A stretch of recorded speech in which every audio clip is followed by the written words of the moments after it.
नमस्कार, मी पंजाब डक हवामान अभ्यासक.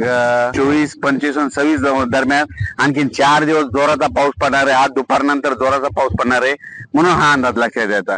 त्याच्यानंतर परत एक सर्व राज्यात सांगायचं झालं तर राज्यामध्ये आपण पूर्व विदर्भाकडे घेऊ. पूर्व विदर्भ आणि पश्चिम विदर्भामध्ये आज ह्या मध्ये 26 तारखेपर्यंत विखुरलेला स्वरूपाचा पाऊस पडणार आहे म्हणून हा अंदाज लक्षात द्यायचा. राज्यात एकंदरीत परिस्थिती बघायची तर मराठवाड्यात देखील 26 तारखेपर्यंत जोराचा पाऊस राहणार आहे. 3 दिवस विजेच्या कडकडासह पाऊस पडणार आहे म्हणून हा अंदाज लक्षात घ्यायचा.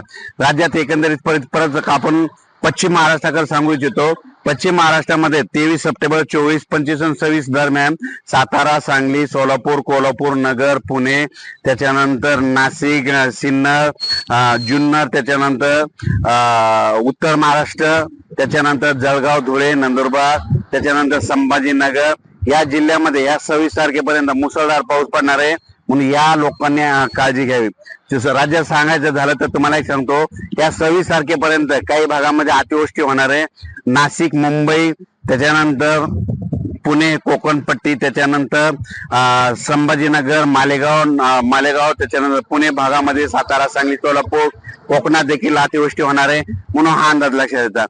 पण राज्यात सांगायचं झालं तर पूर्व विदर्भ, पश्चिम विदर्भ यामध्ये 26 तारखेपर्यंत भाग बदलत पाऊस पडणार आहे म्हणून हा अंदाज लक्षात येतात. त्याच्यानंतर